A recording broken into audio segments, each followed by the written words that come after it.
Hola, buenas noches a todos. Bueno, hoy es 29 de marzo.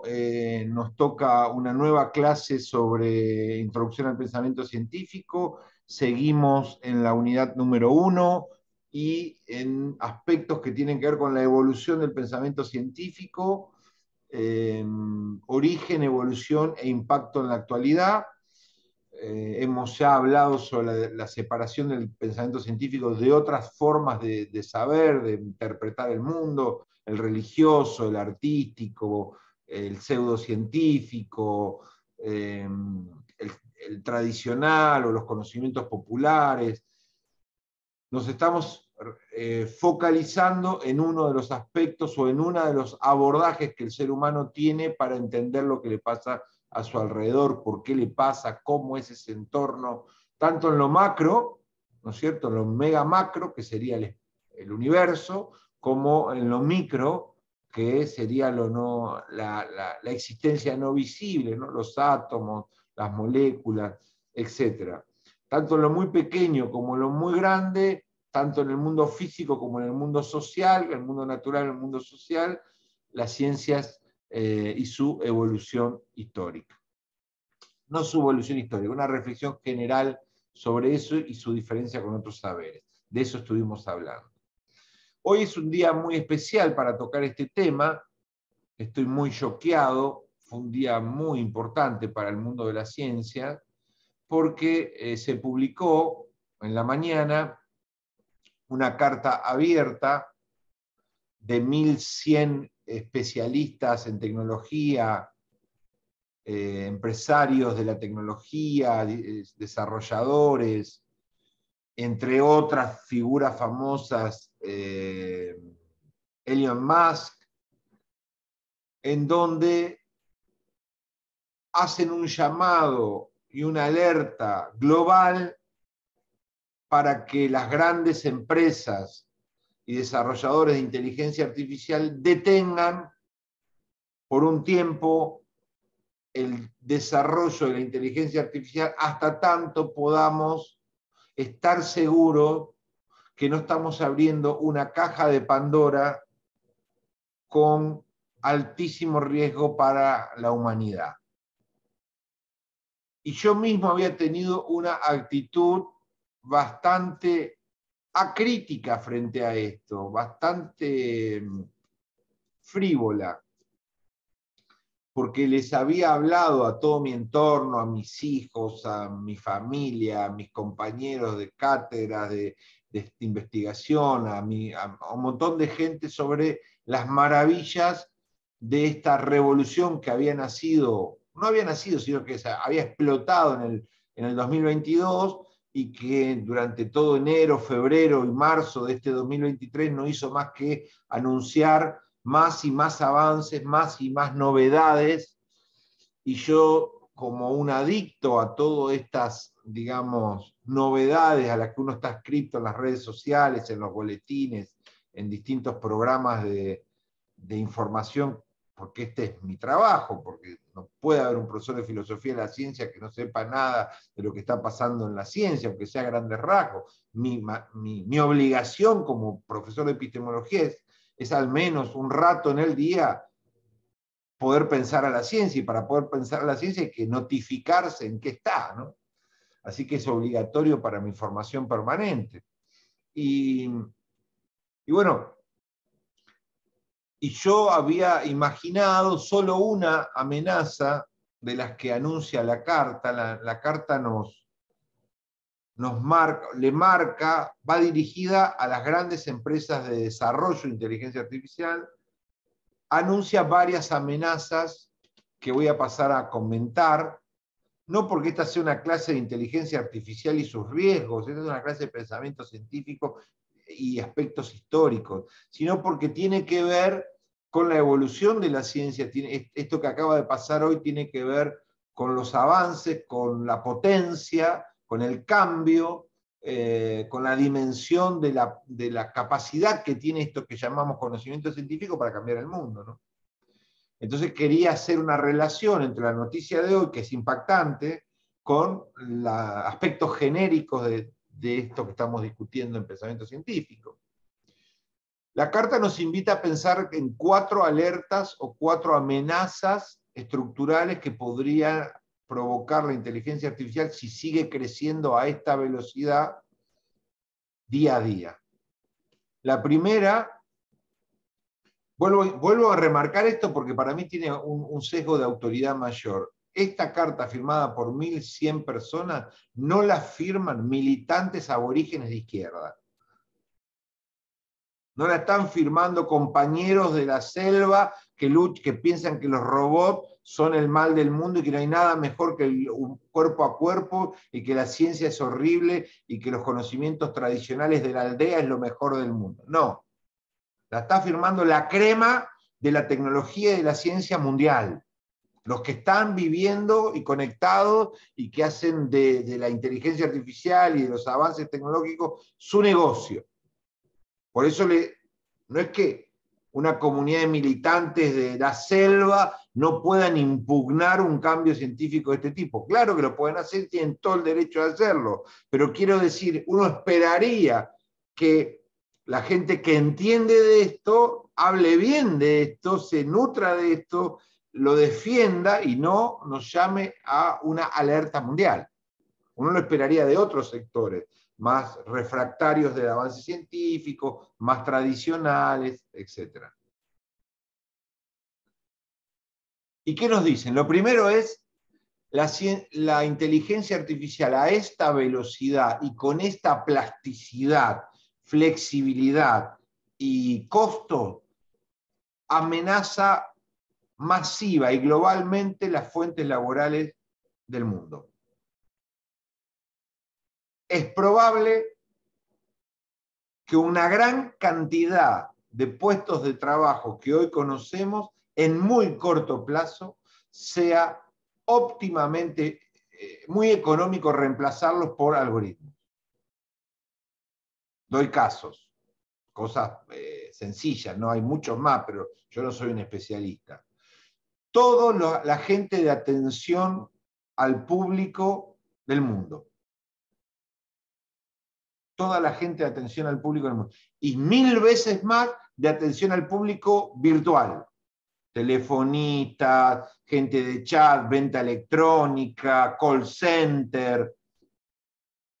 Todo eso reemplazado por algoritmos que hablan, tienen más información, tienen un montón de datos para poder explicarte a vos el producto que estás vendiendo. Vieron en Mercado Libre que vuelve a hacer una pregunta. Y decime una cosa, también tenés azul y también tenés de plástico. Y decime, ¿esto también te sirve para cocinar salsa blanca, esta olla? Toda esa serie de preguntas a los productos, en principio en la Argentina la están respondiendo personas. Miles y miles de personas respondiendo consultas. Un montón, no todos, pero un montón, miles y miles y miles de personas están atendiendo chat de consulta de aviones, colectivos, moda o lo que fuese, consulta de todo tipo y consumo. Ese rubro está completamente amenazado. Yo no sé si ustedes están usando en este momento los asistentes orales de Google. Son muy buenos. Son muy buenos. Denme un minuto.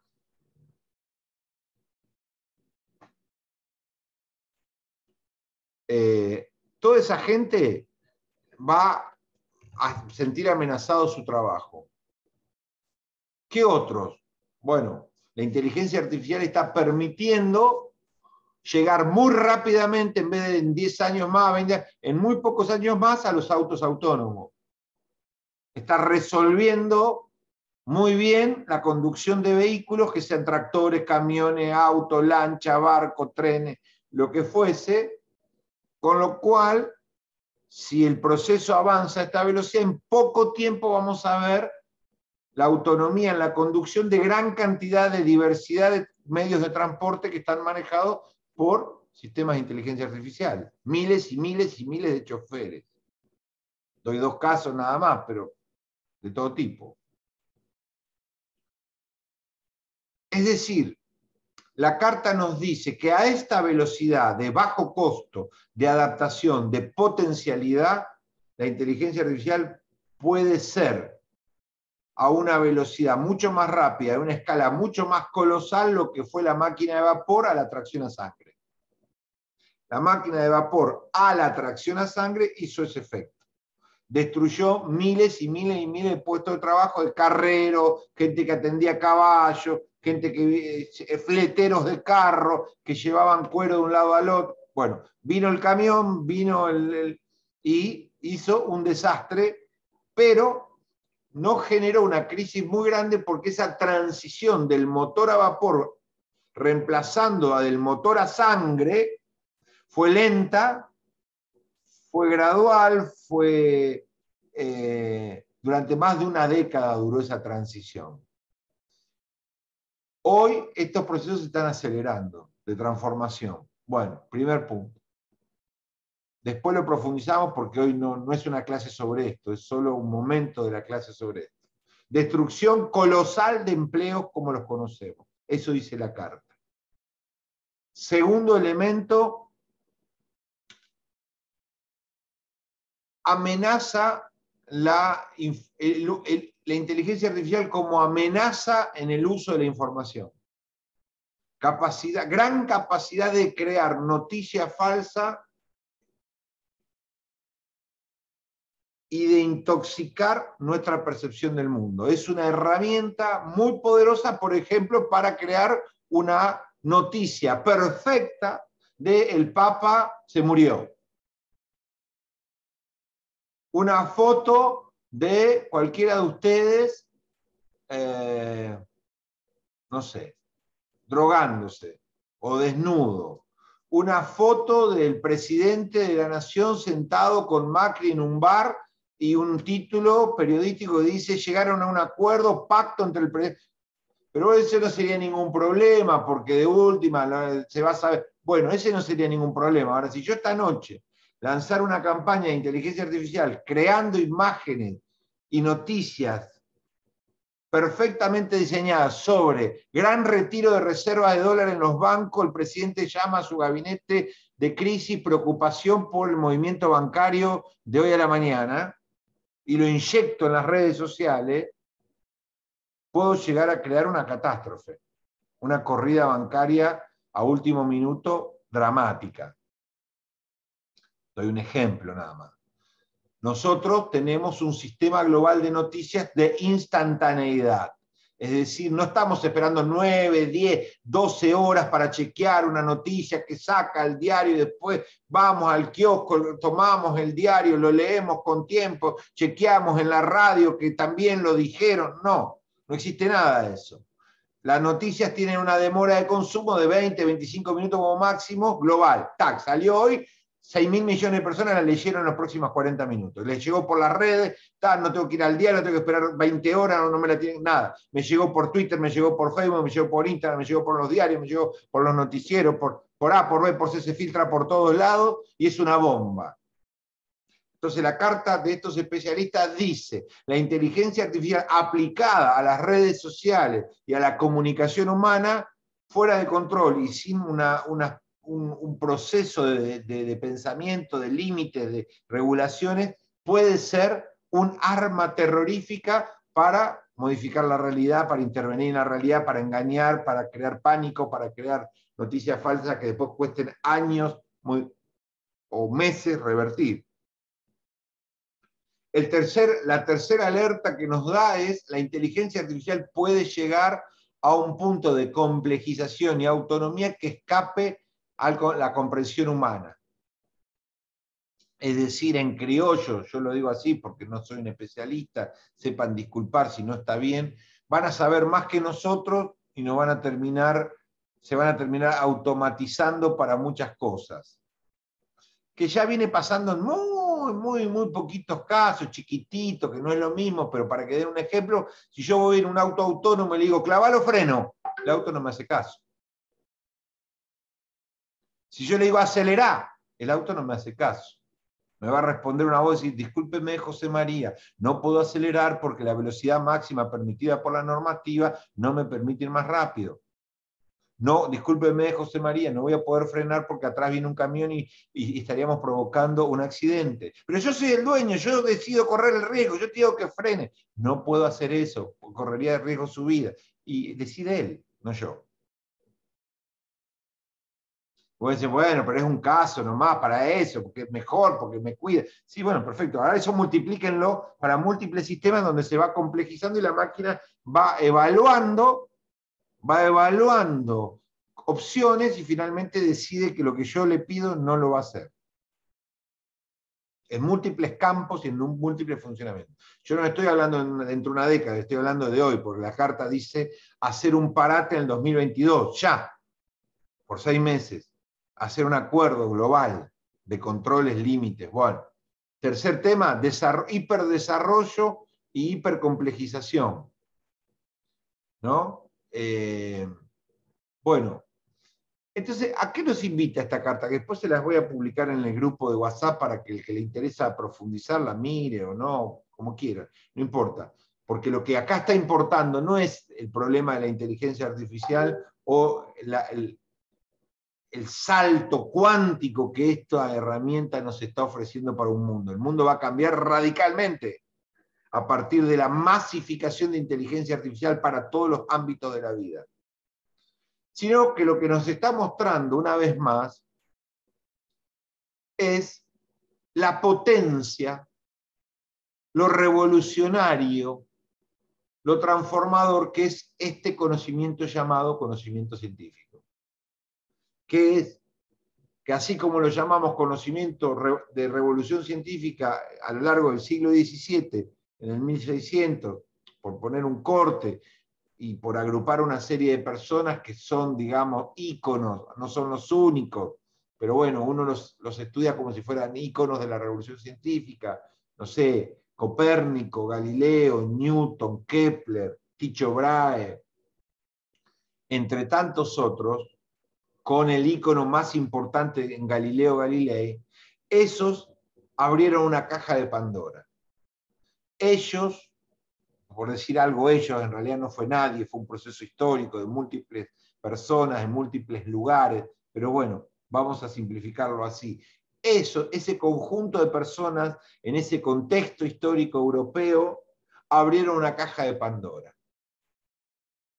Un monstruo que nunca más entró a la caja y que se multiplicó con una potencia impresionante. Ese monstruo, entre muchas comillas, trajo inmensas cantidades de beneficios. Trajo potencia, trajo amenazas, trajo peligros y trajo beneficios.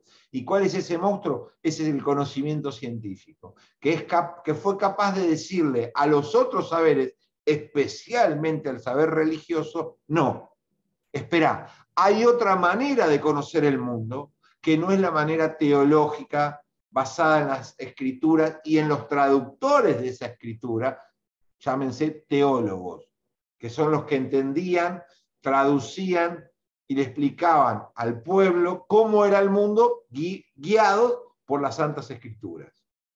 Ahora, ese conjunto de científicos dice, no, hay un mundo que debe ser interpretado, debe ser analizado, debe ser desmenuzado, comprendido, relacionado, que tenemos que hacerlo con otras armas que no son las Santas Escrituras. ¿Cuáles son esas armas? La matemática, la lógica, los sentidos, las posibilidades de construir experimentos, la medición, la justificación empírica de cómo es el mundo.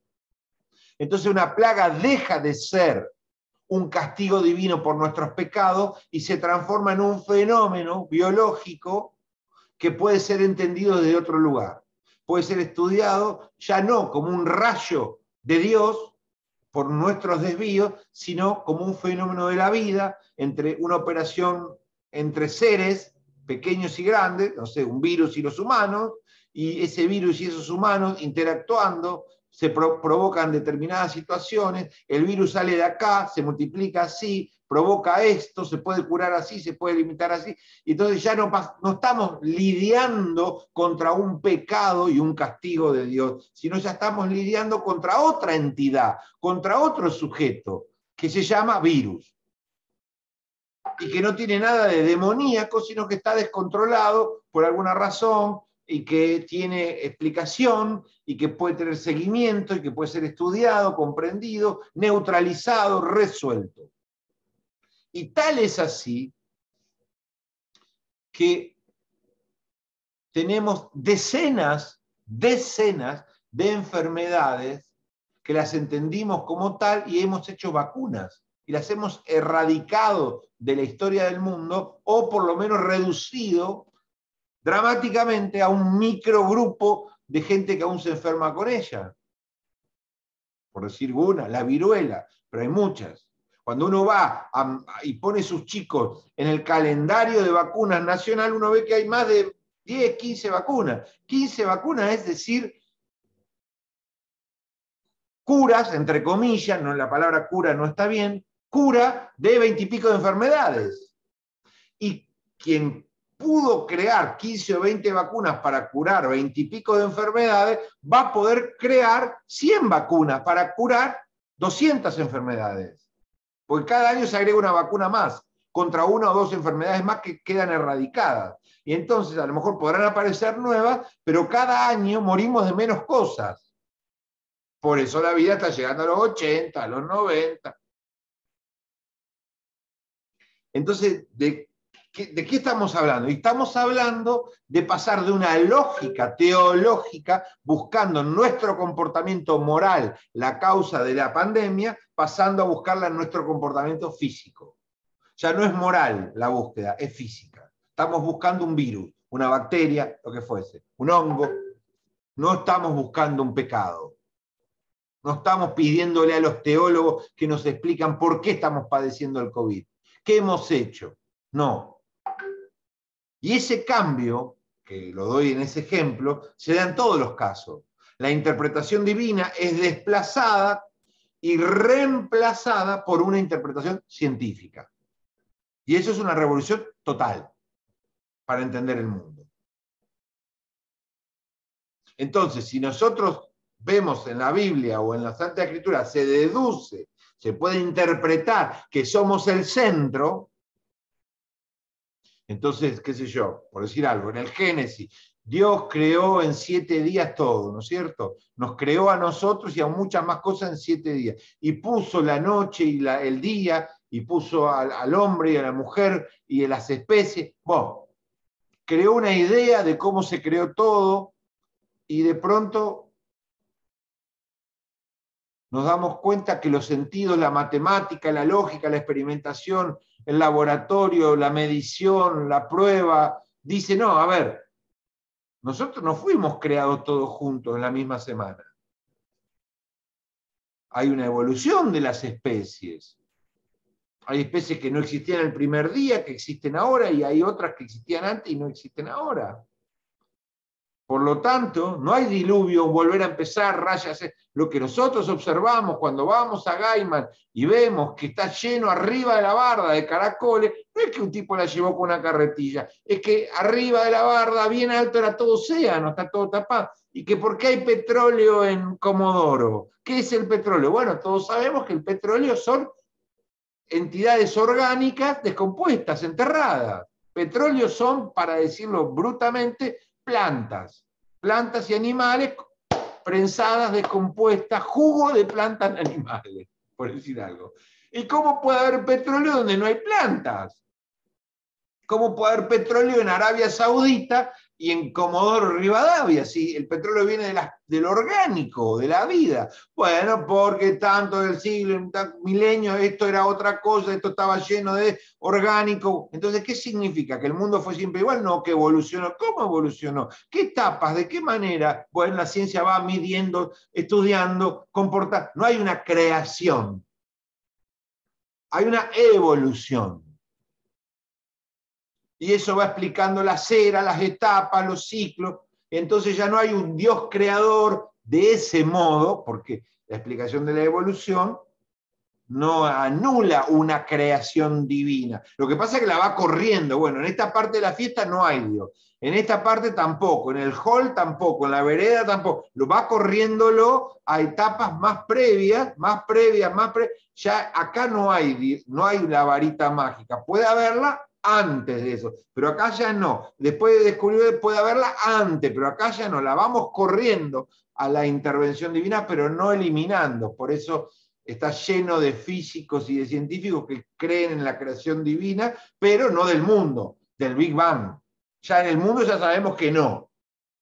Es más, si hay, es más atrás la presencia. Bueno, entonces, ¿qué significa eso? Que hay una interpretación divina, y hay una divina por Dios, teológica, y hay una interpretación científica, que mide, que muestra, que mapea, que perfora, que estudia el fondo del mar, el fondo de la Tierra, que estudia que el planeta, que las placas tectónicas, que no es lo mismo estos últimos 5.000 años que los últimos 150 millones de años, y que va, pim, pum, va midiendo, va estudiando.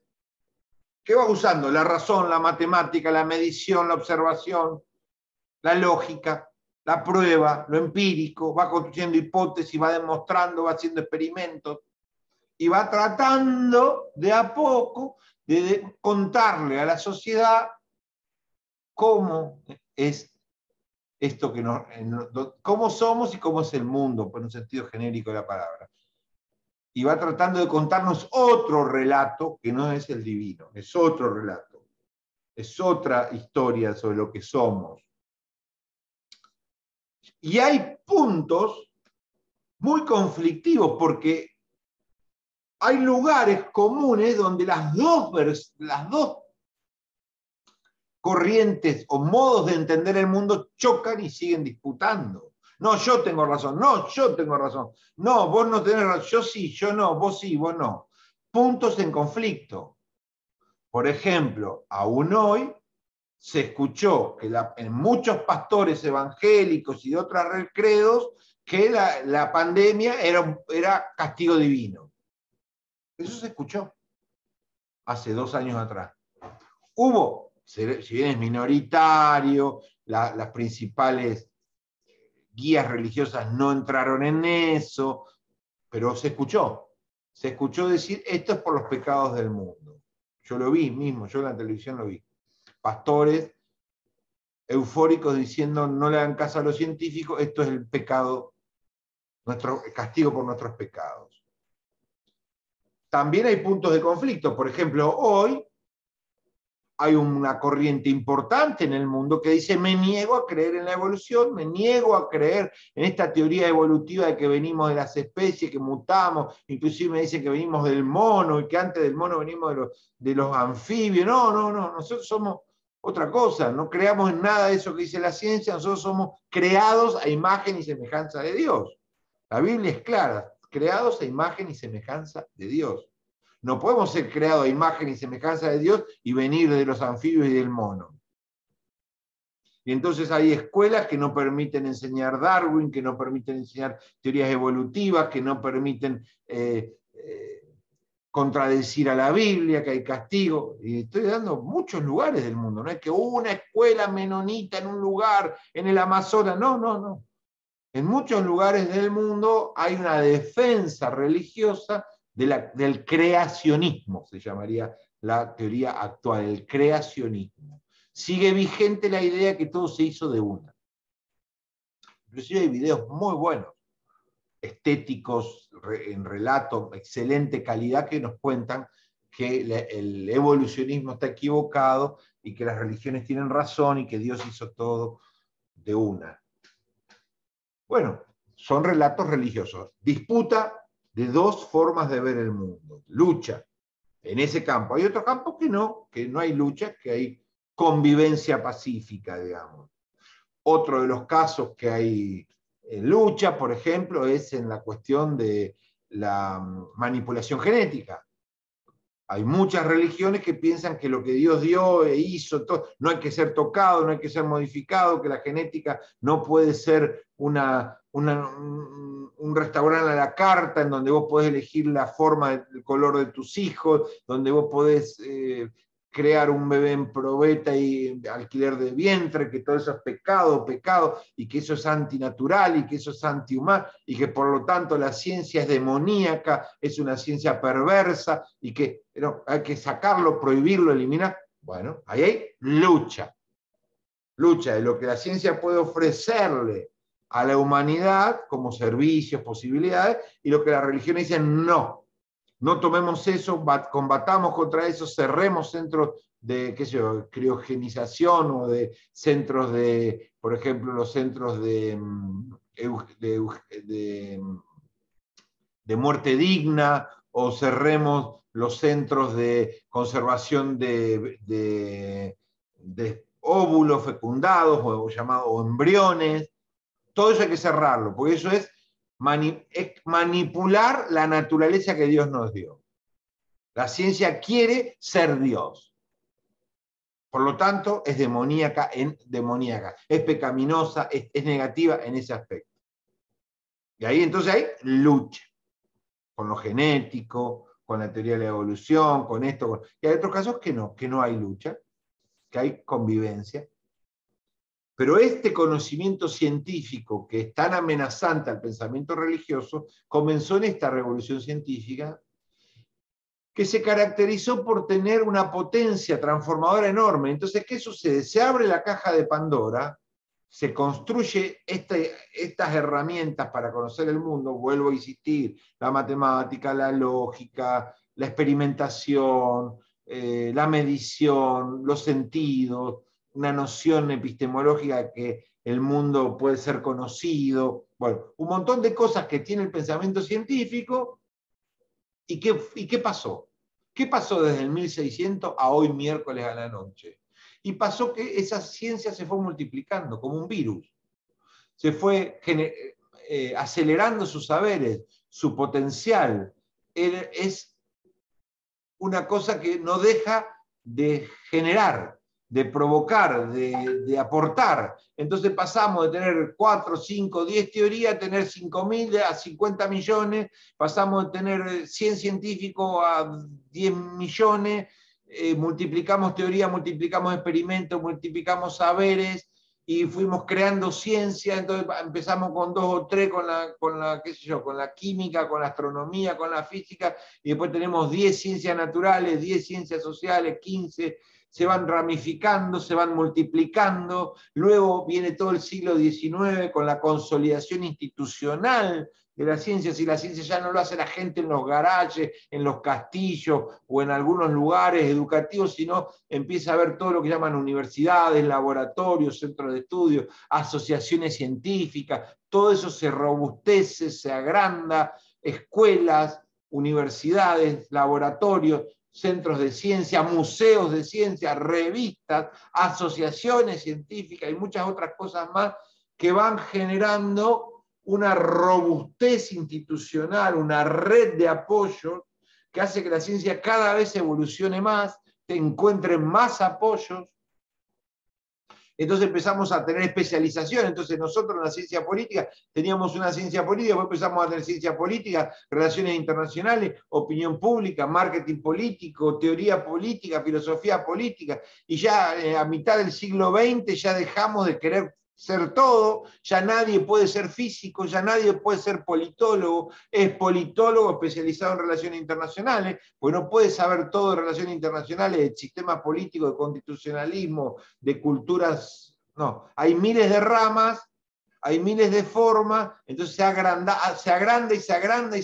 la ciencia, se diversifica, se profundiza, se especializa. Entonces podemos llamar que el árbol de la ciencia se va haciendo cada vez más coposo, más diverso, con más ramas, subramas, ramitas, y eso va transformando cada vez más campos de la vida, en las ciencias sociales, en las ciencias naturales, en todo tipo de orden y color, y llegamos a hoy miércoles 29 de marzo, con una carta de miles de personas súper capaces que nos dicen o que son científicos o que viven de la ciencia, no son teólogos ni anticapitalistas, y nos dicen cuidado porque estamos creando productos tan potentes, tan sofisticados científicamente que se pueden volver contra nosotros mismos, que podemos perder total control por la potencia absoluta que estos inventos nuestros tienen. Miren a dónde terminó la revolución del conocimiento. Magalí, querías aportar algo. Sí, profesor, me parece a mí, digamos, que a pesar de que, digamos, la revolución viene hace rato, yo creo que el punto de quiebre y de inicio de esto fue la pandemia, porque es como que empezaron a surgir nuevas necesidades, empezaron a surgir eh, como más cosas para investigar y se fueron dando como ciertos puntos, como por ejemplo con el tema de la vacuna, con el tema de la computadora, con el tema de todo lo tecnológico. Entonces me parece que el punto de quiebre donde se empieza a formar una nueva revolución fue esa pandemia. Bárbaro. Hace unos años atrás, bueno, salió una película de Disney que justamente usted está hablando sobre eso, no sé si alguien la vio porque es de dibujito, que se llama Wall-E, donde está en el futuro y ese futuro está totalmente controlado por las tecnologías y las tecnologías son totalmente mucho más inteligentes que digamos que los mismos seres humanos. Entonces, ahí voy relacionando, digamos, todo lo que usted va comentando justamente con esa película y el punto de quiebre donde imparte la pandemia con todo esto que usted está diciendo. Gracias, Magalí, por tu aporte. Una cosa que quisiera complementar con vos para todos tus compañeros es que el maridaje, la fusión, la alianza, maridaje, alianza, retroalimentación más potente que ha habido es la ciencia con la tecnología, con la revolución industrial y el capitalismo. Lo que más ha movido a la ciencia es que hacer ciencia es buen negocio, se gana plata. Y eso hace que todas las fuerzas se alineen para retroalimentarse. Con el avance científico se domina el mundo. Se dominan las armas más potentes, se dominan los mercados, se domina la información privilegiada y se obtienen los productos más exitosos. Piensen ustedes que una empresa de conocimiento científico puro, hay miles, pero una que se me ocurre que la conocemos todos, como Facebook, produce y tiene un producto económico a lo mejor más grande que muchos países del mundo. Es más poderoso que países enteros. ¿Por qué? Porque se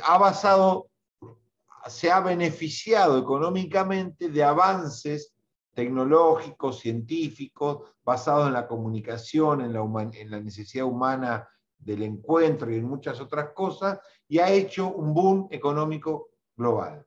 Lo mismo sucede con las armas, lo mismo sucede con el liderazgo médico y farmacéutico. No es lo mismo una farmacéutica que saca uno o dos productos que curan determinadas cosas a una farmacéutica que está en la vanguardia, que lidera las patentes, que genera medicamentos para un montón de cosas, avanza un montón de cosas y que factura miles de millones de dólares en el mundo solucionando con sus medicamentos tal cosa. No es lo mismo producir grano natural que tener una industria del transgénico con laboratorios, con fertilizantes, con pesticidas que brindan todo lo que se llama el paquete tecnológico para vos producir 6, 7 veces más de grano en tu chacra que si lo producirías con grano no transgénico. Entonces, ¿qué hacen esas empresas? Se transforman en lo que llamamos multinacionales. Grandes grupos económicos que nacieron hace poco tiempo. Las multinacionales nacieron no hace más de 120 años. Y la mayor ola de multinacionales es reciente, viene después de la Segunda Guerra Mundial, la mayoría de ellas. Es decir, que es una figura económica bastante nueva, después de la Segunda Guerra Mundial. Las multinacionales son productoras masivas de ciencia, porque saben que innovar, crear nuevos productos, nuevas aplicaciones, nuevas cosas, le va a traer mucho dinero, las va a hacer ricas, las va a hacer mejor que la competencia, y eso hay como un maridaje, una fusión entre mercado, ganancia, descubrimiento, productos nuevos, innovación, tecnología. Entonces, la potencia más grande de esto es que hay un maridaje entre ciencia, tecnología e industria o mercado y ganancia.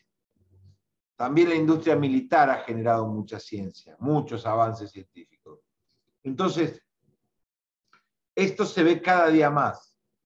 Cada día más. Es más, ahora en la Argentina, con 60% de los jóvenes que no terminó el secundario, con estas megas revoluciones de la inteligencia artificial, de las nuevas tecnologías, de las nuevas economías del conocimiento, no sé de qué le vamos a dar de trabajar. Porque barrer las calles, podar, cosechar cereza, hacer zanja, van a ser trabajos completamente reemplazables. Entonces un muchacho que abandonó en primer año el secundario, que no sabe ningún idioma, no sabe tecnología, no se formó en nada, que sale a a ofrecer su cuerpo como mercancía laboral, y bueno, yo no sé hacer nada de esto, no tengo formación en nada, pero tengo ganas de trabajar dignamente. Bueno, ¿y qué te doy? ¿Qué tipo de tarea te doy? Piensen que hoy en la Argentina, que somos un país completamente en crisis, cualquier supermercado de barrio te exige secundario completo. Ya no hablemos de las empresas que ofrecen oportunidades de crecimiento. Cualquier empresa mediana pide secundario completo. 60% de nuestros muchachos ni terminó el secundario. ¿Qué vamos a hacer en la próxima década con la mitad de la población que no terminó el secundario? ¿En qué nuevo mercado la vamos a insertar? Un desafío de la ciencia política de magnitud. Porque ustedes van a asesorar a políticos, a intendentes, a gobernadores, a legisladores, la crisis del empleo, la crisis de la tercera edad, el desempleo, van a estar siempre en agenda de su trabajo, en estudio, como asesores, como pensadores, como periodistas políticos. Bueno, las nuevas tecnologías someten a las poblaciones a un estrés muy grande, porque reemplazan empleo, sacan empleo rutinario, ofrecen empleos de mayor exigencia formativa, todo el empleo, el poco empleo que se va gestando demanda más recursos, demanda más formación, más herramientas, no menos. Por lo tanto, estos pueblos latinoamericanos, africanos, que tienen la mitad de la población que apenas sabe leer y escribir, que abandonó la secundaria, tienen un futuro muy amenazado en la era de la ciencia y la tecnología. Por eso, esto es un tema central para nosotros. No es un tema, no, a mí no me preocupa, no. Al cientista político es un tema central, una problemática central. Otra de las problemáticas centrales que estamos teniendo es cómo vamos a, no solo los latinoamericanos, el primer mundo también, cómo vamos a sostener a personas que vivimos 100 años. O bueno, no quieren decir, no, 100 años no, José María está exagerado, 90. Cada vez hay miles y miles y miles que están en 85, 86 y que van a llegar a los 90 muy pronto porque cada vez hay más tratamiento. Bueno, pero se jubilaron a los 60, hay que mantenerlo 30 años, 35 años de consumo de sueldo. ¿De dónde van a salir esos recursos? Porque no era lo mismo jubilar a una persona a los 65 y que muera a los 71, 72 y que disfrute 5 o 6 años de jubilación, ahora que disfrute 30 años de jubilación. Es decir, sin producir, consumiendo. Hay que sacarlo de algún lado esos recursos. Para eso tenés que tener potencia económica, tiene que haber aporte, las cajas jubilatorias, tiene que haber jóvenes que trabajen y sostengan a esos viejos. Si no, ¿de dónde van a salir los recursos? Si la jubilación es la gente joven trabaja, deja una parte de su salario para mantener a los viejos. Cuando llega viejo, lo mantienen los nuevos jóvenes que aportan como él hizo antes. Ese es el sistema de reparto más o menos brutamente explicado en un segundo. Por lo tanto, necesitamos jóvenes que trabajen y que aporten. Si el desempleo crónico se va expandiendo y se va consolidando y cada vez somos más viejos, vivimos más tiempo, vamos al colapso. Francia hoy.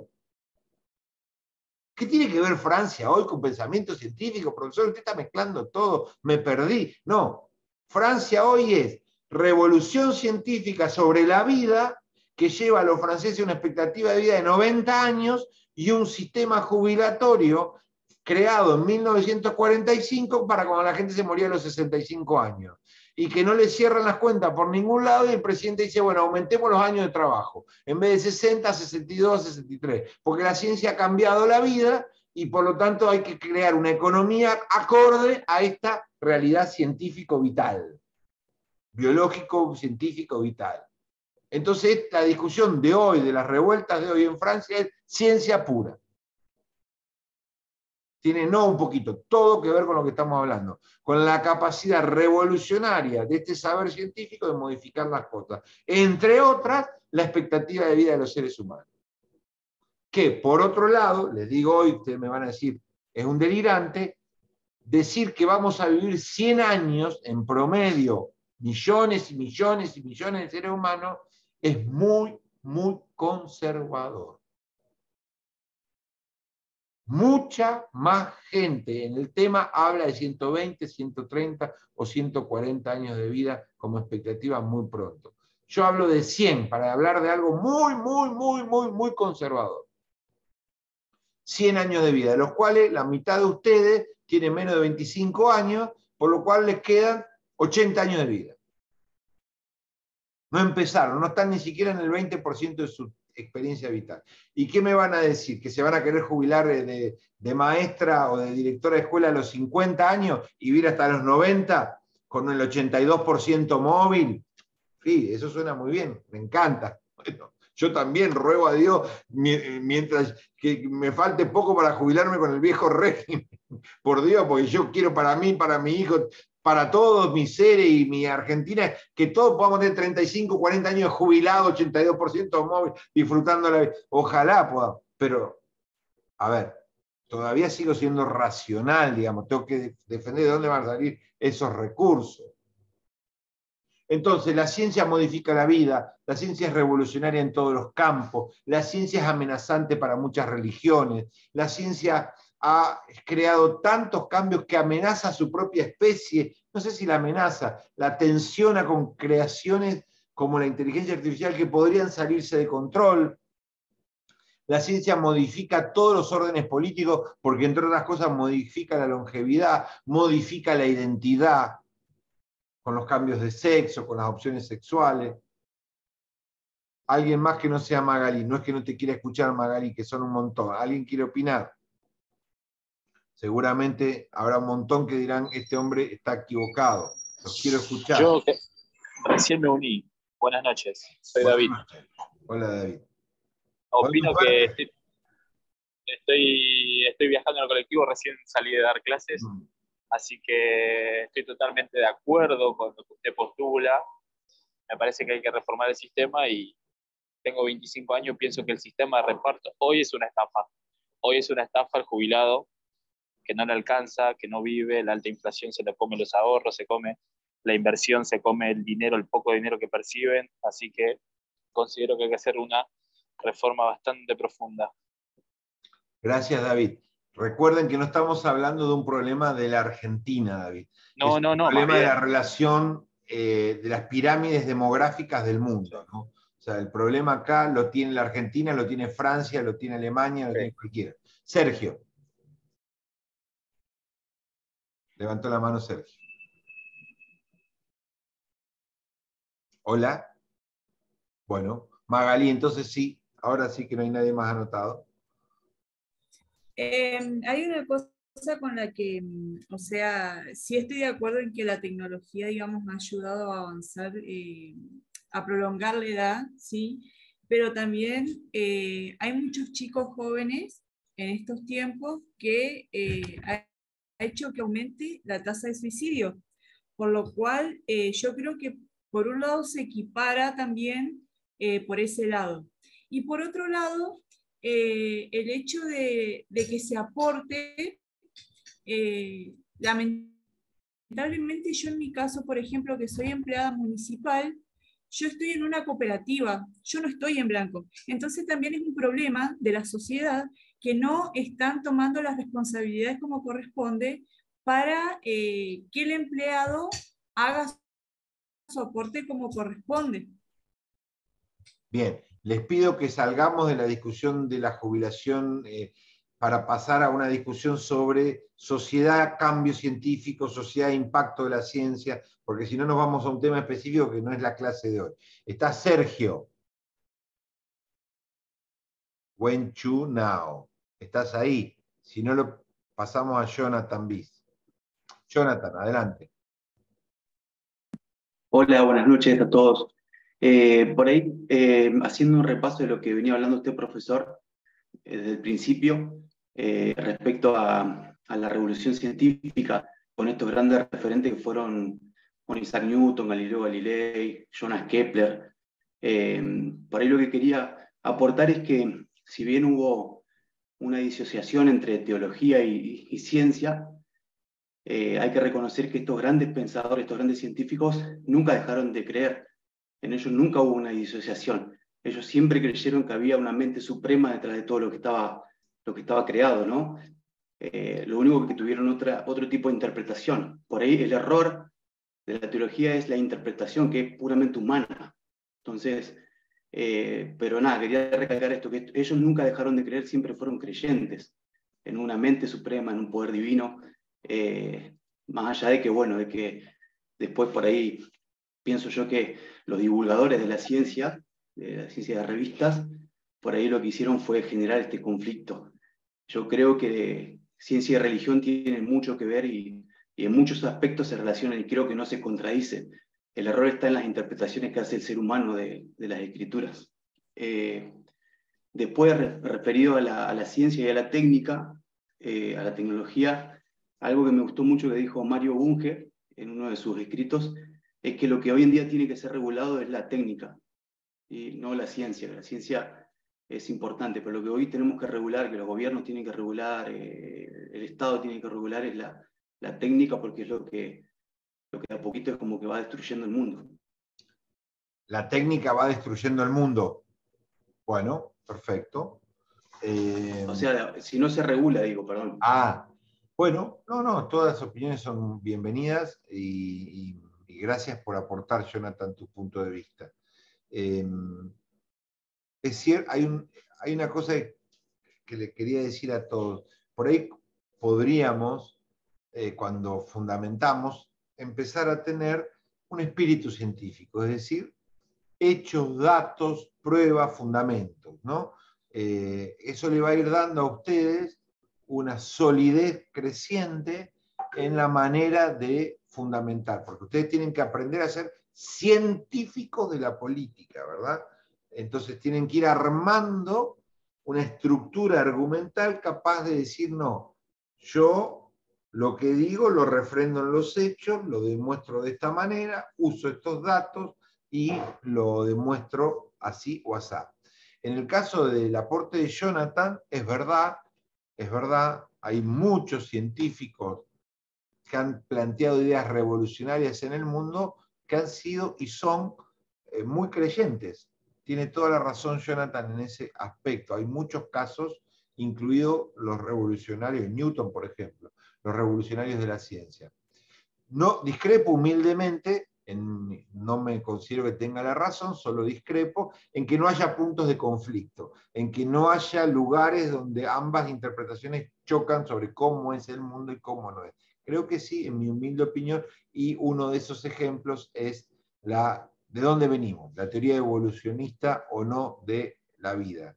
No conozco religiones que la acepten plenamente y por lo tanto, si no la aceptan, hay interpretaciones en pugna. Unos piensan que es A y la ciencia en general piensa que es B. Sí digo esto, no hay científicos de la biología renombrados en universidades que hayan ganado premios Nobel, autores de teorías importantes, que sean biólogos y que contradigan la teoría evolucionista. Puede haber teólogos que no son científicos que la contradigan, puede haber politólogos que no son científicos biológicos que la contradigan, pero no hay en las comunidades de las ciencias naturales académicas quienes digan, no, todo se creó en un tiempo, Dios creó todo, los ciervos, los lechugas y los monos, todo fue creado para el hombre, de la noche a la mañana.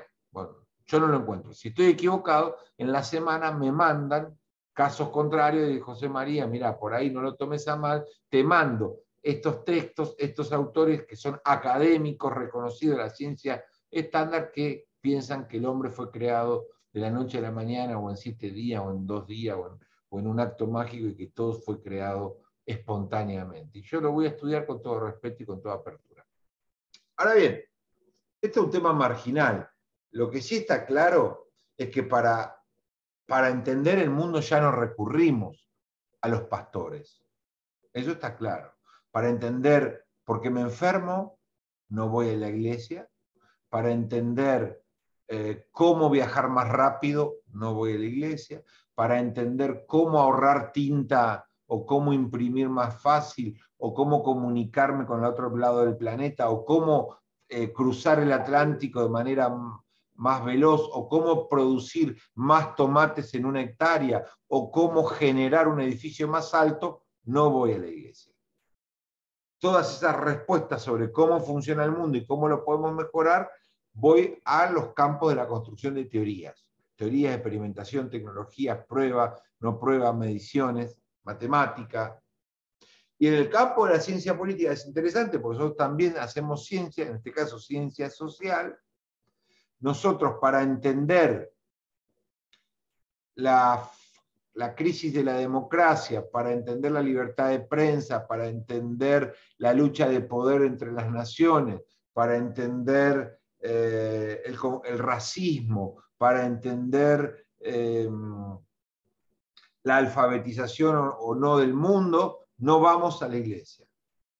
Para entender la lucha de poder, no vamos a buscar alguna versión sobre cómo el diablo interviene en los líderes y los convence de querer conquistar al que está al lado, o cómo el diablo convence a los vecinos de que no crean en los partidos políticos y no voten, o cómo las fuerzas del mal convencen a la sociedad de que no vale la pena estudiar y que vale la pena drogarse, o que hay que ser racista. No.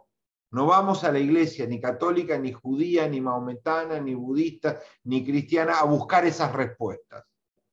Esas respuestas del racismo, del ausentismo, del crecimiento económico, de la violencia política, de la crisis de la prensa, la vamos a buscar en los ámbitos académicos de la ciencia política, o de la sociología, o de la...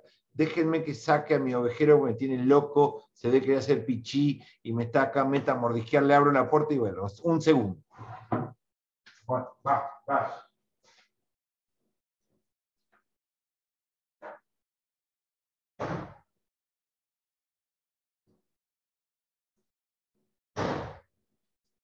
Acá estoy. Ama acompañarme dando clase, pero se ve que hasta el perro se aburre de lo que digo, llega a un punto que se quiere ir. Me tiene loco acá, hasta que no le abro no me deja en paz. Bueno, entonces, nosotros no buscamos esas explicaciones politológicas en el pastor. Pastor, dígame, ¿por qué no hay acceso a la vivienda en Trelew? Y el pastor dice, bueno, según lo que yo leí en Lucas 10, no hay vivienda por... No. No vamos al pastor y decir, pastor, ¿por qué hay muchos empleados públicos en la municipalidad? Al final todos cobramos poco. No. ¿Por qué? Entendemos que el empleo público ha sido una estrategia de la política para enfrentar el desempleo, y porque las campañas electorales tienen un sistema de trueque en donde te apoyo y me apoyás, y uno de los moneda de intercambio ha sido un empleo público, y buscamos este enfoque, este otro, esta explicación, esta otra, y ahí vamos construyendo una teoría de por qué el Estado tiene 5 o 6 veces más empleados de los necesarios. Vamos pensando desde la política, no desde el templo, ¿verdad? Entonces, un politólogo me diga, no, ¿sabe qué, José María? Yo no voy a hacer un análisis de una relación entre campañas electorales y aumento de empleo público. Mejor voy y le pregunto al pastor, a ver qué encuentra en la Sagrada Escritura que me ilumine. Entonces yo a esa persona lo desapruebo.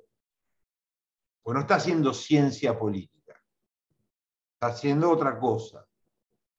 Pero usted entonces, usted es un ateo marxista, comunista, judío. No, no, yo no soy nada. Yo lo que necesito es que usted aplique las herramientas de la estadística, del análisis político, del uso de autores, del análisis del Estado, de los partidos políticos, de A, B, C, D, de las herramientas a disposición para comprender el fenómeno del aumento del empleo público, o del aumento de la pobreza, o de la lucha por el poder, o de la conquista del mundo por parte de Estados Unidos, de China, o de los imperios, o del imperialismo, o de los bancos, o de la integración regional, o de 2.355.000 fenómenos políticos que nos rodean y que la ciencia política busca entender.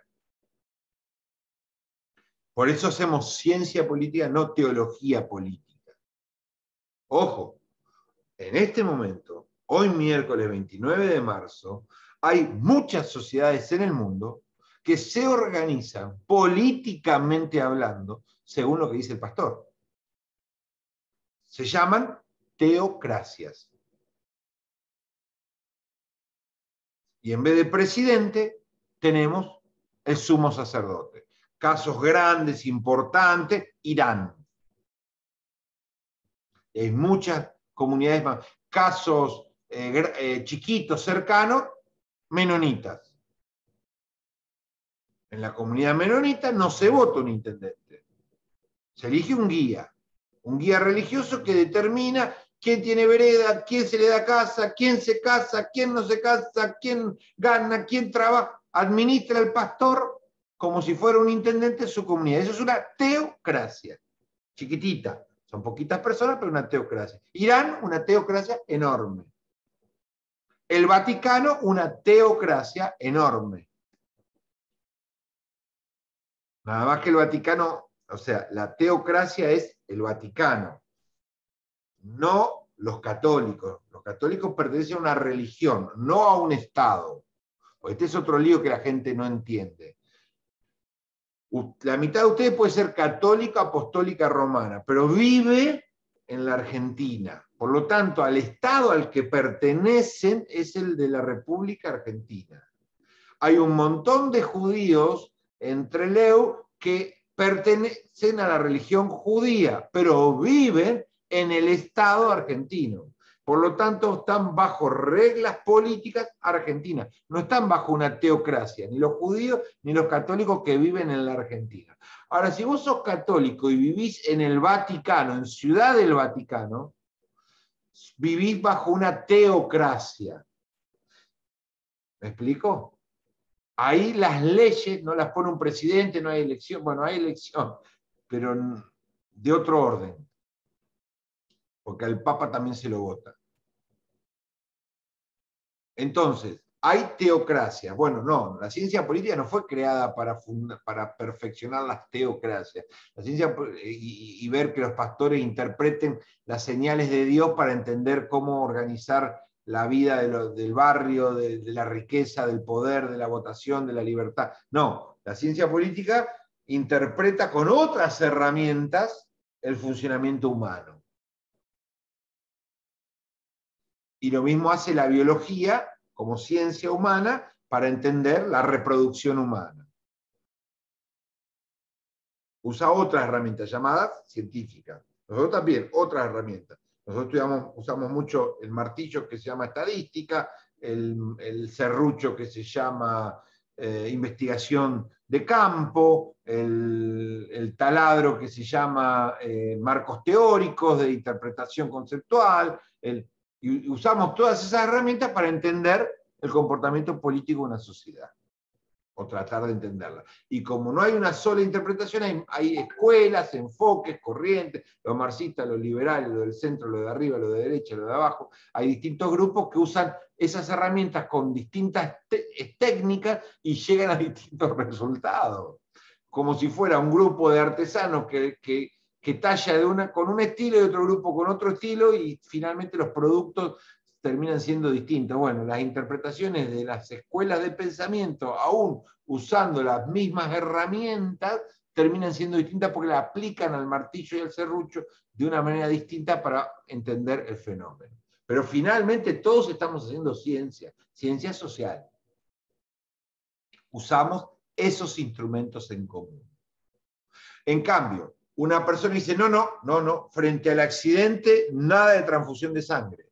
Bueno, para nosotros la cura de este fenómeno es la oración.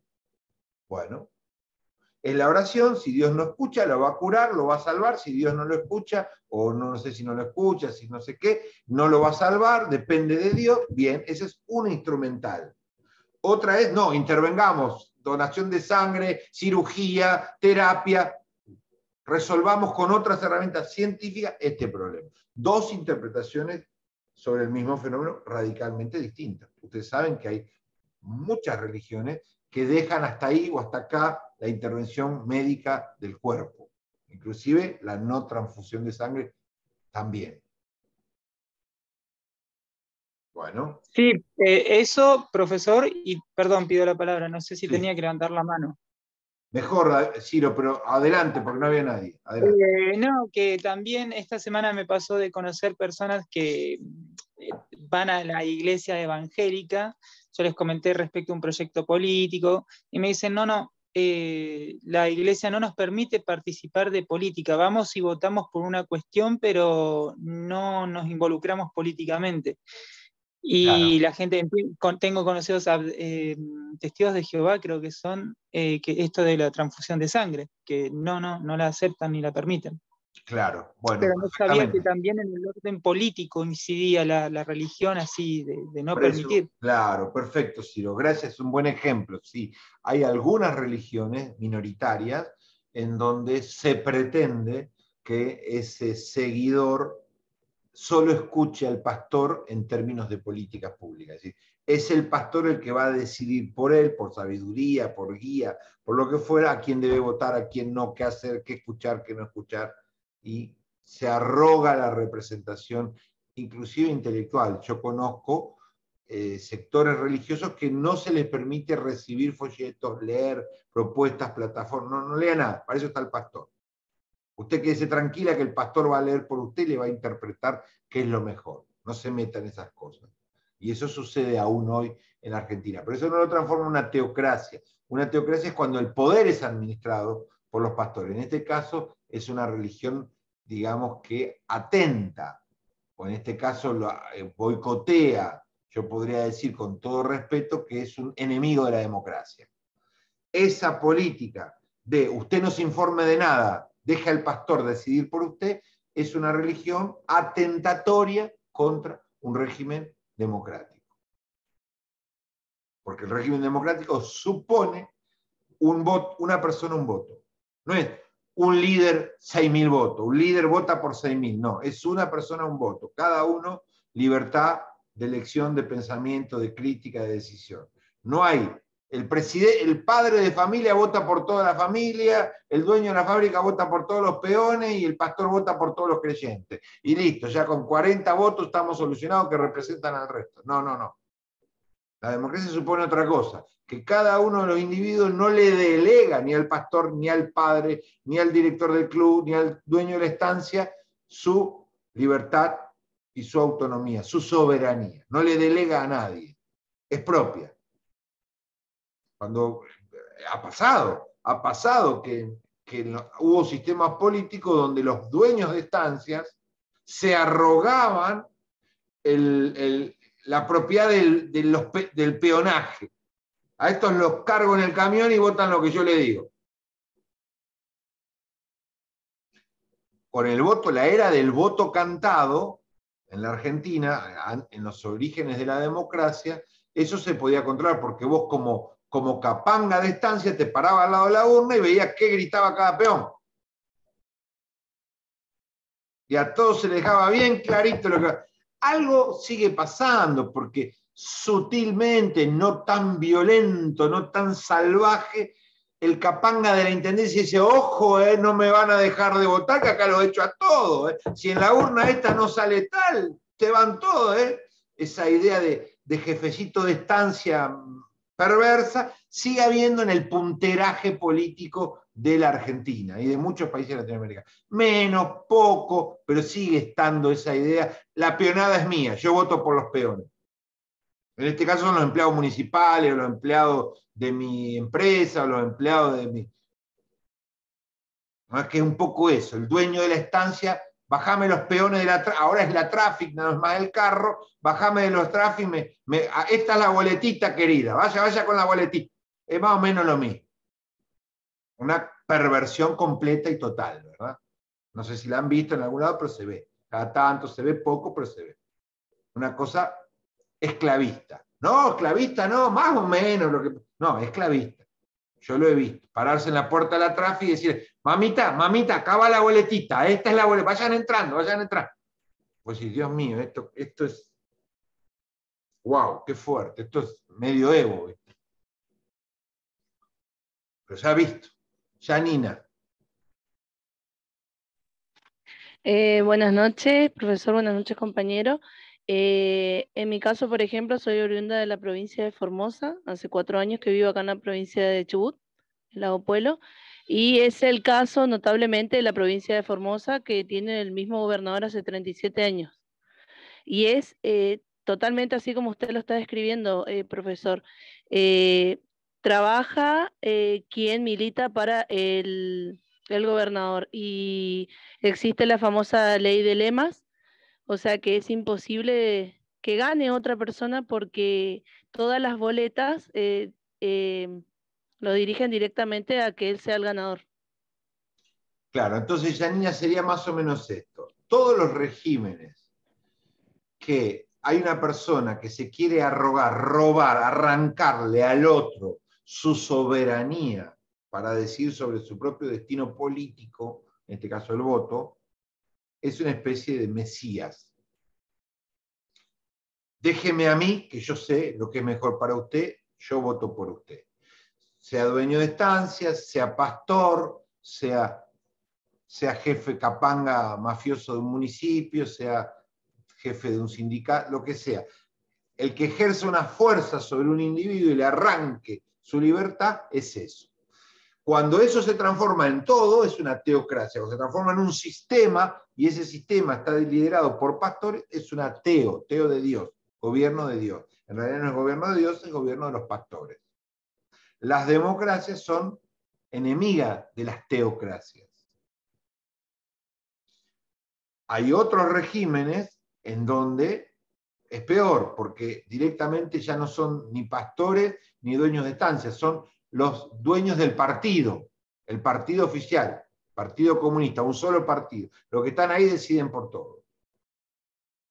No hay elecciones, partido, grupo, no, acá un solo el partido chino, Xi Jinping, listo, decidimos nosotros. Todas son formas antidemocráticas de administrar el poder. Bueno, muy bien. La ciencia política busca usar herramientas para explicar esos fenómenos y alejarse de lo teológico, ya fue dicho. Las ciencias sociológicas buscan entender la sociedad desde ese lugar y no desde lo divino. Y así la economía, la antropología y el resto de las ciencias sociales, que tienen un conjunto de herramientas para entender la realidad, para estudiar la realidad, para comprenderla, para criticarla. No hay ciencia social sin crítica. El rol de las ciencias sociales, o uno de sus roles, no el único, por supuesto, el otro es propuestas, soluciones, uno de sus roles es descomponer, analizar, desglosar, desarmar para entender. ¿Por qué? ¿Cuánto? ¿Hasta dónde? ¿Desde cuándo? ¿Qué características tiene? ¿Qué comportamiento? ¿Cuál es la causa? ¿Cuál es el efecto? Entender todo eso en cualquier campo del fenómeno que se quiere estudiar. Se quiere estudiar ausentismo electoral, violencia, racismo, adicciones, pobreza, o lo que se quiere estudiar. Usamos herramientas y análisis. Muy bien. Ahora, la ciencia política tiene que tener muy en claro que se relaciona con el resto de las ciencias. No puede hacer un recorte solo, un enfoque politológico, y si no, a mí lo que le pasa a las otras ciencias no me preocupa, porque el mundo se ha interrelacionado con una densidad tremenda por lo que no se puede entender el mundo sin aspectos de otras disciplinas. Por eso hablamos de conocimiento, no sé, transversal, de articulación de saberes, interdisciplinarios, transdisciplinarios, distintas formas de enfocarlo. Si ustedes no se meten en el tema de inteligencia artificial, no van a entender nada de una campaña electoral. Porque una campaña electoral se basa en la Big Data, se basa en el análisis de grandes números, de sectores, de conglomerados. ¿Y eso quién lo hace? Programas. Programas que se aplican a redes sociales, las redes sociales aplican la comunicación política ante la sociedad, y todo eso interactuando. Entonces yo digo, no, a mí de redes sociales no me hablé, no, a mí de Big Data no me hablé, a mí de inteligencia artificial no me hablé. Bueno, entonces no vas a entender nunca un aspecto importantísimo de la campaña electoral. No vas a entender nunca un aspecto vital de la gestión pública actual, que es la, digamos, podríamos llamar así, la modernización de la gestión pública, o en chiquito, las ciudades inteligentes. ¿Qué es una ciudad inteligente? Es un modo, una estrategia de gestión del poder en una ciudad. Y se gestiona para obtener legitimidad, apoyo, bienestar, etc. ¿Y cómo se gestiona? Usando todo tipo de recursos tecnológicos para el tránsito, para el mapeo de problemas, para el uso de la comunicación ciudadana, para la planificación urbana, la georreferencia, el uso de la comunicación por celular con el vecino, la detección de problemas, de esto, mapas de calor, mapas de delito. Entonces, estamos haciendo política, estamos gobernando una ciudad, Neuquén, Paraná o Trelew, usando un montón de herramientas que no tienen nada que ver con las ciencias sociales, que tienen que ver con la estadística, con la inteligencia artificial, con la Big Data, con la georreferencia, con el Internet, con las nuevas tecnologías. Sin embargo, lo estamos usando específicamente para construir poder, para administrar la ciudad, para gestionar programas de gobierno. Entonces, estamos haciendo política, pero con una carga enorme de recursos de otras ciencias, informática, tecnológica.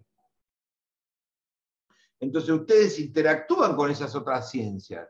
Si a ustedes les toca ser jefe de gabinete o asesor especial del intendente de su pueblo, lo primero que van a hacer es meterse en innovación tecnológica en la gestión pública. Pero no van a hacer un estudio de ingeniería en software o de programación informática para asesorar al intendente. No, eso lo traerá un ingeniero en informática o un programador que se sentará en la mesa con usted, que es el politólogo, y usted le dirá, quiero ya un mecanismo tecnológico que me permita resolver este problema en la ciudad que nos tiene locos. El embotellamiento. Este embotellamiento en estas 4 esquinas nos genera cualquier cantidad de voto en contra, la gente putea, si nosotros no lo resolvemos van a votar a otro. ¿Cómo resolvemos el problema del embotellamiento de este tema? Bueno, con el sistema de semáforo podemos regular la circulación de la ciudad, traigamos a un urbanista para ver cómo lo... Bueno, ya, traigámoslo ya. Muchachos, yo necesito una planificación estratégica pronto. ¿Y ahí qué va a hacer? ¿El politólogo? No, el politólogo coordina, comprende, pone las prioridades, va, discute con el poder, advierte, hace encuestas de opinión pública, estudia la estructura del Estado, ve el presupuesto, convence a los legisladores que lo apoyen, escribe la propuesta, le ayuda a armarle la propuesta al intendente, pero en el medio de esa mesa hay un ingeniero en sistema, hay un arquitecto. Entonces, interactuamos con un montón de otras ciencias en la gestión de las políticas públicas. Dije 2 o 3, pero son un montón. ¿Es claro esto? Bueno, entonces, muy bien. Sí, Ciro, tenés la mano levantada.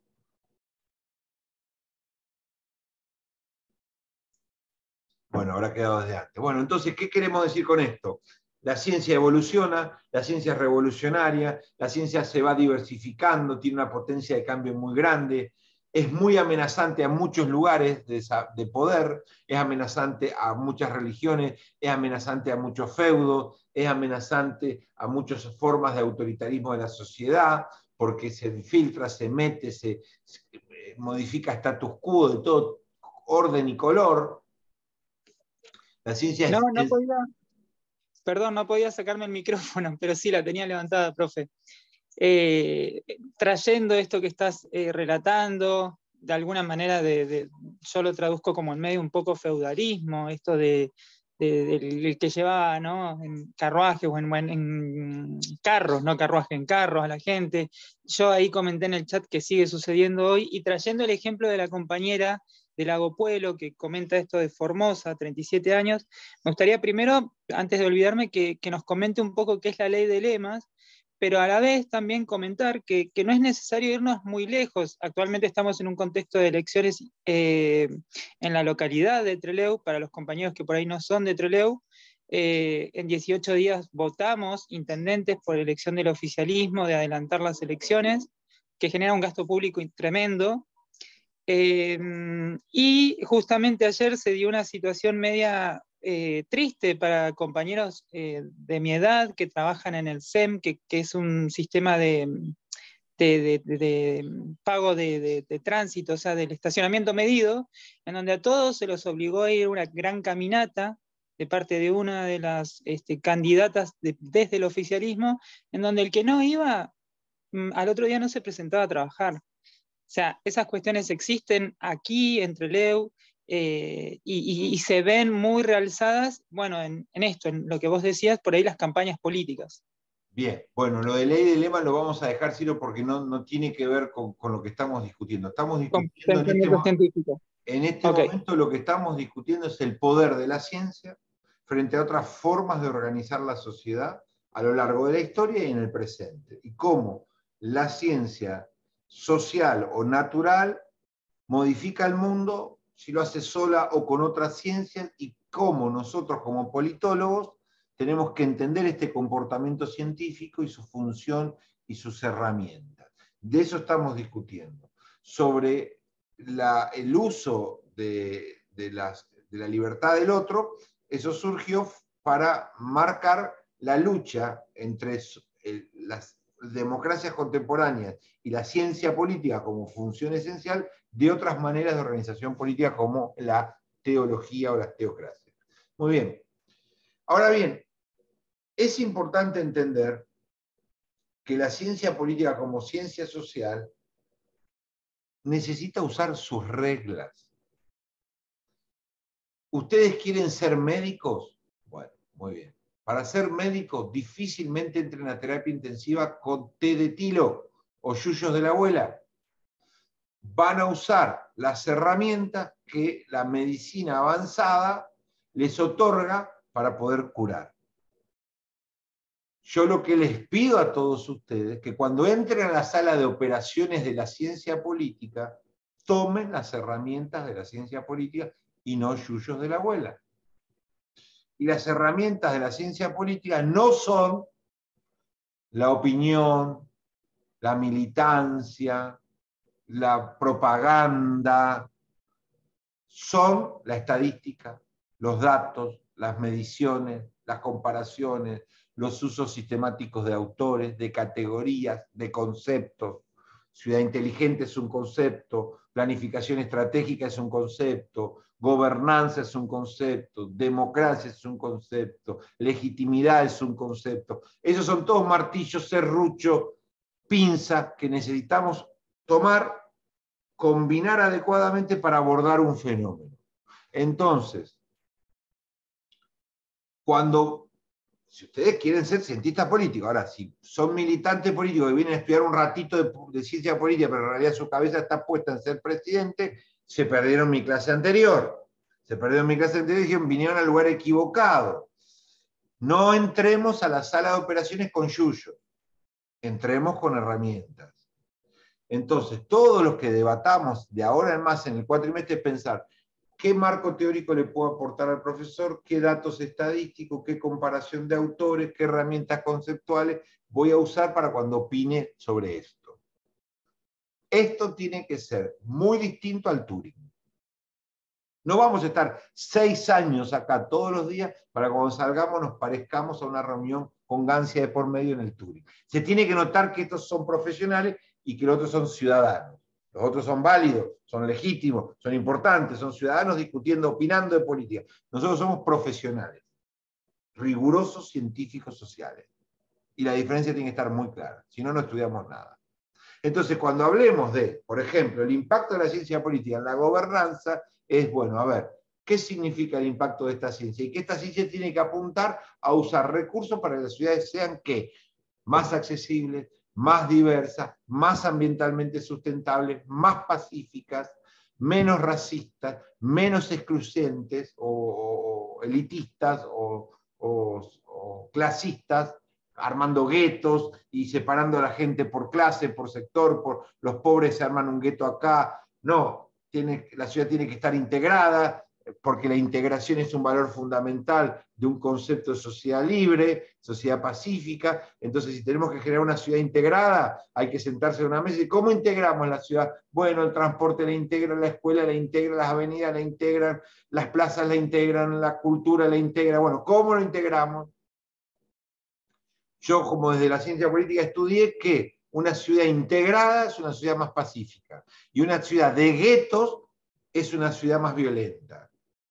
Bueno, ¿cómo hacemos para hacer una ciudad integrada? Hay ciudades, chicos, que necesitan cambios urbanísticos radicales para hacer ciudades más democráticas y pacíficas.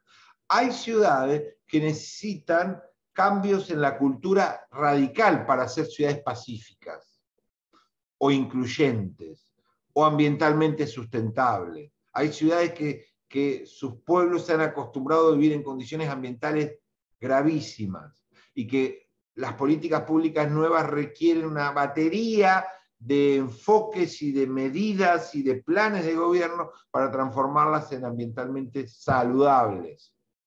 Bueno, el politólogo va a pensar en eso, va a pensar en qué, en que la competencia política es buena o es mala, es buena, en que la democracia es buena o es mala, es buena. Entonces, si vamos a ser politólogos que defendemos la democracia, va a ser el primer consejo que le vamos a dar a nuestro intendente, aunque nos pague, no te perpetúes, no armes una condición, reelección indefinida del intendente. No, hemos aprendido que la reelección indefinida de cualquiera debilita los sistemas. Hemos aprendido que los teólogos no pueden gobernar con la Biblia, deben gobernar con las políticas públicas. Entonces, ¿usted es pastor? Sí. ¿Quiere ser secretario de deporte? Sí. Bueno, bajo las reglas de un Estado democrático. Usted no puede confundir el púlpito con la secretaría. Primero, básicamente porque en la secretaría se trabaja con los ateos, con los judíos y con los de su propia religión. Y usted sirve a una sociedad libre y laica, no una sociedad religiosa. Entonces usted tiene que usar estas herramientas. Y si usted quiere venir a este municipio y es politólogo y quiere fortalecer la libertad, no va a ser que cierren los medios independientes críticos. Esos 2 diarios por WhatsApp, fundilo, metele una bomba, quemalo, porque nos está criticando. Cerrémoslo. No, va a decir no. La libertad de prensa y la diversidad de opinión cumple un rol esencial en la construcción de una sociedad libre. Por lo tanto, hay que defenderlo. Pero ¿cómo lo voy a defender si me está criticando? ¿A quién asesorás vos? No, a este tipo hay que cerrarlo, hay que hundirlo, quitarle todo, matarlo, perseguirlo, a ver, buscarle algo, tiene un amante, algo, a ver, tiene una multa, buscarle algo para hundirlo. No, espere, tranquilícese. Jefe, escúcheme. Si queremos construir una sociedad libre, una ciudad mejor, y que esa prensa no solo lo critique a usted, sino al que viene, y usted ya va a ser un ciudadano, tenemos que generar condiciones para la libertad de prensa. No importa si me critiquen, no puedo meter una molotov, ver si tiene una amante, ver cómo lo hundo, lo mato, lo cierro, lo meto. No, Hemos entendido que las sociedades democráticas requieren prensa libre, requieren esto, requieren control. No podemos decir, no, ¿sabes qué? Nosotros tenemos un voto más en el Consejo Deliberante, no damos explicación a nada, levanten la mano y voten todos por un voto más, nada, no, cero consenso, ya está, meté estas 24 ordenanzas, sacámela el lunes que yo tengo mayoría, ya está, de prepo nomás. Acá venimos, ganamos nosotros por un voto, que vamos a andar consensuando. No, espere, cálmese, no, hey, tranquilo, tranquilo. El Parlamento es el lugar donde las minorías tienen su voz. La oposición tiene su voz y los consensos parlamentarios hacen que las normativas duren más. Porque si usted hace así de prepo, viene a lo macho, matame, sacame 20 ordenanzas, tengo un voto. Cuando pierda la elección va a venir otro y van a cambiar todo de nuevo. Y los únicos que van a sufrir es la continuidad jurídica del Estado, va a sufrir la sociedad, la incoherencia. Generemos condiciones para que las normas más importantes salgan por consenso. No hable guapo, guapo, guapo. No, por consenso. Eso va a crear una sociedad más sustentable. Eso vamos a decirle nosotros. Después, si ese capanga, macho alfa, quiere romper todo, bueno, será un problema de él, pero nuestra tarea lo hicimos. Cuando vino el paciente a nuestra casa, a nuestro consultorio, le dijimos, mire, basado en mis saberes, usted no puede seguir fumando. Tiene que entenderlo. Pero yo hago lo que quiero, sí, usted hace lo que quiere, ya me pagó la orden, pero yo estoy obligado a decirle que el cigarrillo le hace mal. Pero si vos le decís eso no te trae mala orden, va a ir a otro médico. Es mi obligación científica. Yo tengo que velar por su salud. Y un politólogo tiene que velar por la libertad, por la diversidad, por el pluralismo, por la independencia, por el cuidado de los seres humanos, por el medio ambiente, por las políticas públicas, por la paz, en contra del racismo, del clasismo, de la trata. Entonces, si hacemos todo lo contrario, estamos traicionando la profesión. Estamos usando la profesión como mercaderes, o lo que se le llama comúnmente mercenarios. Yo te pago un contrato, así que anotame todo lo que yo quiero, que acá el capanga soy yo, anotá, bueno, yo te lo preparo para mañana. Y escribo cualquier cosa, y hago cualquier cosa. Y me vendo por 2 monedas y escribo, entonces, no hay peor cosa que un politólogo militante. Porque el politólogo militante, como somos muchos de nosotros, está tentado a fundamentarle y a no criticar. Por eso lo mejor que le puede pasar a la academia es tener politólogos no militantes, como periodistas no militantes, porque van a velar por el abuso de poder, por el desequilibrio, van a velar por el estudio de las variables mejores, van a tener más fuerza, más independencia, más libertad. No militante no significa no tener perspectiva, no tener escuela, no tener enfoque teórico particular, no tener recortes. No, todos los politólogos, todos los sociólogos, todos los antropólogos tienen un marco teórico, un enfoque, una estructura de análisis que tiene determinadas simpatías de autores, puede ser marxista, puede ser liberal, puede ser socialdemócrata, puede tener distintos recortes y hablar desde ahí.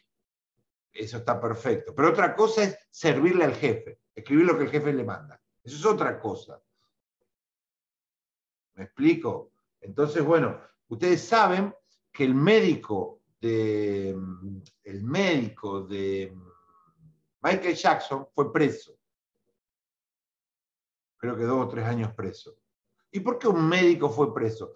Porque el médico tenía obligaciones de sanar, de cuidar, de proteger. Ese era su mandato científico, su ética profesional. ¿Y qué hacía el médico? Le hacía lo que el tipo le pedía. Vos mandame más merca que yo, bueno, vos dame más de esto, pero bueno, no, eso te va a hacer más, pero te doy más de todo lo que vos querés, hasta que terminó muriendo. Entonces fue preso por mala praxis. La mala praxis de un politólogo es trabajar para un tirano.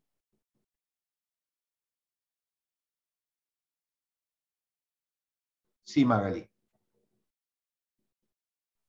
El lugar donde yo vivo es un pueblo que está aproximadamente a 1 hora de la ciudad de Paraná. Es un pueblo muy chico donde se conocen absolutamente todos. Y eso juega un rol muy en contra, porque lo que es periodismo, ya cada uno tiene su pensamiento político, entre los mismos políticos, cuando llegan las horas de las elecciones, empiezan a sacarse los trapitos al sol, por decirlo de alguna forma. Pero, Magalí, relacionás ciencia, profesión con el tema, porque si no nos vamos en...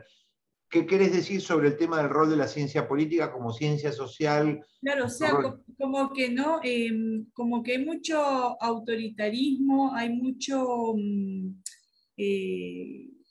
no hay una democracia bien implantada en ese sentido.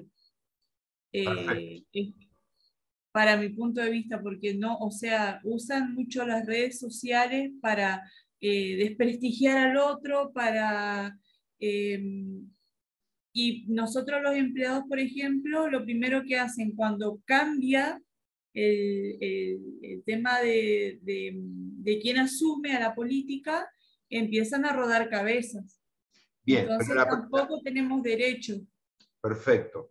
Está claro, muy bien lo dice Magalí, lo sabemos todos, que las democracias en el tercer mundo, en todo el mundo, pero especialmente en el tercer mundo, están en deterioro, en debilidad, con gran cantidad de imperfecciones, con gran cantidad de disfuncionalidades. Debería pasar A, pero pasa B, debería esperarse que se cumplan las constituciones y no se respetan, A, B, C, D. Ya sabemos que los sistemas que hemos pensado distan mucho en la práctica del proyecto teórico que hemos imaginado. Es más o menos como construir una maqueta de lo que va a ser el edificio y el edificio después se parece muy poco a la maqueta. Eso está pasando. Que eso suceda hace cada vez más urgente y necesaria nuestra profesión. Nosotros somos los médicos de la democracia. Nuestro rol en las tiranías no tiene valor. Nosotros no tenemos una función para el tirano. Por eso, cuando uno va a una tiranía, dice, che, la carrera de ciencia política, mira, creo que hay una sola que está en derecho. No hay carreras de ciencia política. No hay amor por la ciencia, no hay becas, no hay congresos nacionales, revistas, asociaciones. No hay nada de eso. Ni en China, ni en Cuba, ni en Nicaragua, ni en los partidos comunistas antiguos, antes del 89. No, la ciencia política, el estudio del poder, de los sistemas electorales, del Estado, etcétera, etcétera, etcétera, es una profesión que florece como hongo bajo la lluvia cuando hay democracia. Por lo tanto, somos personas dedicadas a pensar cómo votar mejor, cómo gobernar mejor, cómo fomentar más la libertad, el respeto de los derechos humanos, el respeto de los derechos individuales, la libertad de prensa, la libertad de progreso, la libertad de movimiento, poder salir, poder entrar, poder elegir estudio, poder elegir el amor, poder casarte o no, ser gay o no, etcétera, etcétera. Montones de derechos. Bueno, ¿cómo construir políticas públicas para eso? ¿Cómo estudiar el poder? Nosotros venimos a hacer eso al mundo desde hace más de 100 años.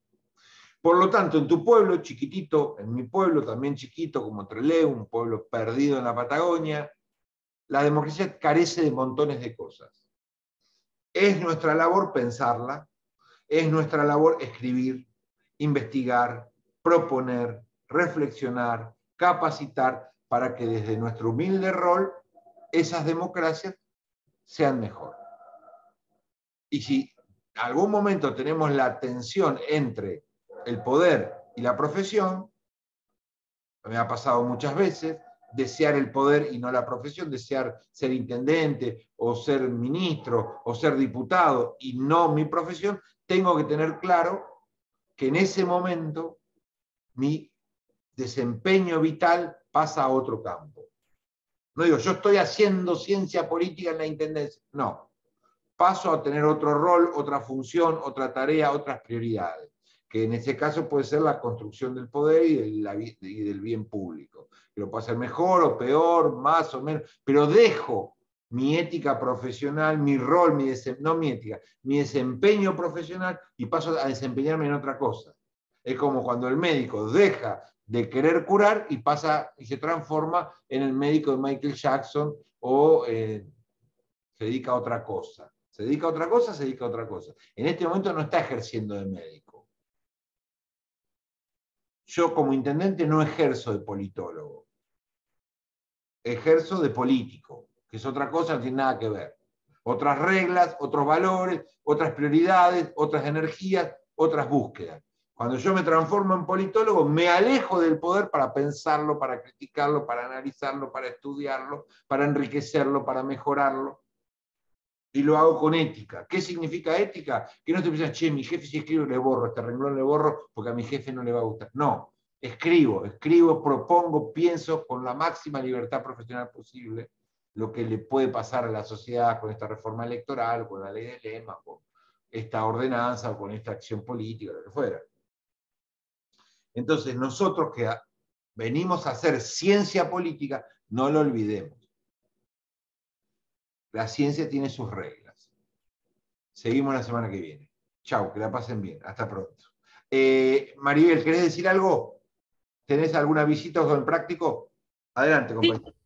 Sí, bueno, mencionarles que bueno, ahora yo ya terminamos la clase y le voy a estar enviando el trabajo práctico con, bueno, las aclaraciones, les voy a compartir el audio donde se les explica los criterios, todo lo que van a tener en cuenta. Les voy a recordar igual que es una semana, es decir, que se lo entrego ahora y lo deben realizar el miércoles, entregar el miércoles que viene, miércoles 5, antes de las 11:59.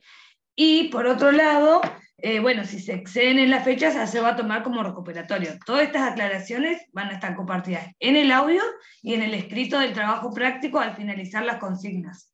¿Sí? Excelente. Maribel se mató preparando todo, les pido que se pongan las pilas. Nadie me estudia menos de hora por día porque se hunde. Fuerza, vamos con el primer trabajo práctico. Vamos, Sí, Maribel. por último, mencionarle que tenemos, en el formulario me respondieron 33 personas, en el grupo de WhatsApp somos 43, sin contar a José María y yo, 41, es decir que me faltan 8 personas, que por favor si lo pueden completar, porque yo estoy haciendo una base de datos para compartir con el docente y para tener su mail, que es lo más importante también, así les envío los trabajos, material del trabajo, etc. Así que por favor, a los que faltan, cualquier cosita me lo mandan por WhatsApp igual y contestan el formulario y yo ya le estoy enviando en breve el trabajo práctico. Así arrancamos. Perdón, Maribel, yo soy bastante nuevito y no tengo idea de este formulario, ni mucho menos. Ciro, buscá a Maribel en el grupo y escribile en privado, así no le usamos el tiempo a los demás. Dale.